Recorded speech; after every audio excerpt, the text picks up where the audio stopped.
Discernment is the ability to identify God when he is hidden.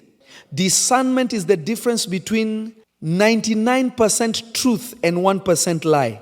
Discernment is the ability to find God where others cannot find him. It is not something you use. The deep calleth unto what? The deep.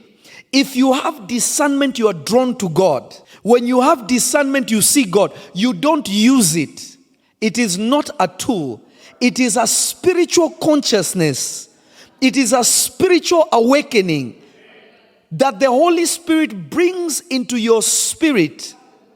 That those things that God has hidden for others, it has been revealed for you. That's what discernment is. What makes you prophetically sharp is not God speaking.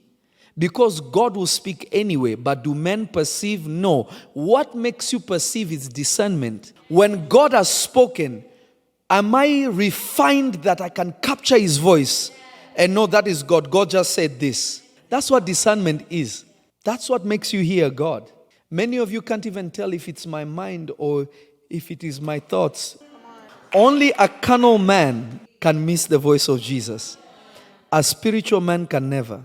Let me prove to you that it's a spiritual thing. Jesus is on the boat.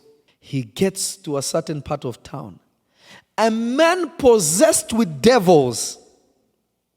The demons run at the feet of Jesus and they shout, Jesus of Nazareth, what do you want with us? We know who you are. You are the Son of the Most High God. Notice the apostles, it took them over many years to know who Jesus was.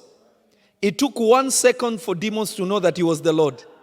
Demons have more discernment than Christians because they are spiritual beings. Demons could look at Jesus and say, this is the Messiah. The high priests living in the temple praying 24/7, they were coming and asking, are you the one or should we wait for another? Wait, what? How does a demon not have doubts, but the man having doubts?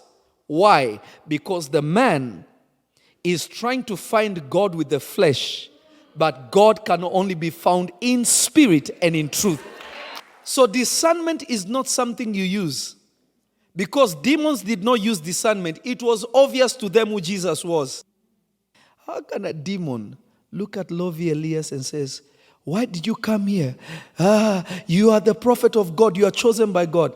And a pastor, a bishop, a prophet, an evangelist look and say he's a wizard. Demons are saying he's not one of us.